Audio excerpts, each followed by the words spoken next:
Hello everyone, welcome back to Bhagya kitchen. आज मी तुम्हाला डोसा बनवायला शिकवणार आहे। त्याकरता मी मिलेटचा डोसा प्रीमिक्सचा वापर करणार आहे। हो, मिलेट म्हणजे तृणधान्य किंवा भरड धान्य असंही म्हणतात त्याला। आपल्या सरकारनं 2023 मिलेट वर्ष म्हणून घोषित केला आहे। हे आहे आपलं मिलेट्सचं डोसा प्रीमिक्स। यामध्ये 20 प्रकारच्या धान्यांचा वापर केला आहे। आता याचा डोसा बनवण्याकरता चला तर मग भाग्य किचनकडे। आता आपण डोसा बनवायला सुरुवात करायची आहे। त्यासाठी कांदा, टोमॅटो आणि कोथिंबीर कट करून घ्यायची आहे।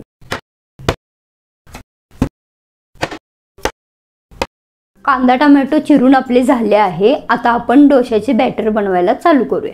एका बाउलमध्ये आपण 1 वाटी प्रीमिक्स घ्यायचा आहे। 1 वाटी प्रीमिक्सला आपण 1 ते 2 वाटी पाणी घालून घ्यायचं आहे। त्यानंतर त्याच्यामध्ये चवीनुसार मीठ घालून व्यवस्थित असं मिश्रण हलवून घ्यायचं आहे। या मिलेट्समधून आपल्याला लोह, calcium, phosphorus, magnesium, folic acid, प्रथिने आणि भरपूर प्रकारची जीवनसत्वे मिळतात। बॅटर आपले तयार झाले आहे। तुमच्याकडे जर बिडाचा तवा असेल तर त्याच्यावर पाणी टाकून पुन्हा पुसून तेल लावून मिश्रण ओतून घ्या। जर नसेल आणि नॉनस्टिक असेल तर तुम्ही डायरेक्ट मिश्रण ओतले तरी चालेल।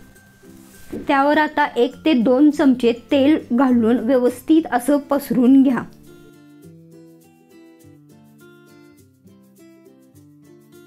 आता आपण यावर कांदा टाकून घ्यायचा आहे आणि तो व्यवस्थित पसरून घ्यायचा आहे। कांदा आपला टाकून झालेला आहे। आता त्यावर आपण टोमॅटो पसरून घ्यायचा आहे। शेवटी त्यावर बारीक कट केलेली कोथिंबीर घालून घ्या।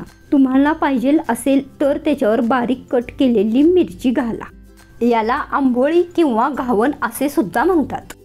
डोसा भाजून होईपर्यंत मी तुम्हाला या व्हिडिओमध्ये जे प्रीमिक्स वापरलं आहे त्याबद्दल सांगते आणि तुम्हाला जर हे प्रीमिक्स हवे असेल तर खाली दिलेल्या नंबरवर कॉल करा।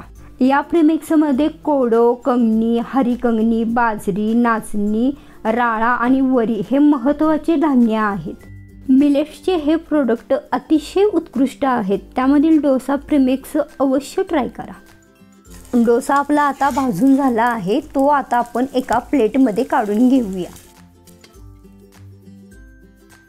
व्हिडिओ जर तुम्हाला आवडली असेल तर लाईक करायला आणि शेअर करायला विसरू नका। तसेच चॅनेलवर नवीन असाल तर सबस्क्राईब करायलाही विसरू नका। कमेंट्स बॉक्समध्ये तुम्हाला पुढची कुठली रेसिपी पाहिजे आहे ते सुद्धा मला कळवा। आणि हे प्रीमिक्स अतिशय उत्कृष्ट आणि हेल्दी आहे, त्यामुळे तुम्ही घरी अवश्य एकदा तरी ट्राय करा। बाय।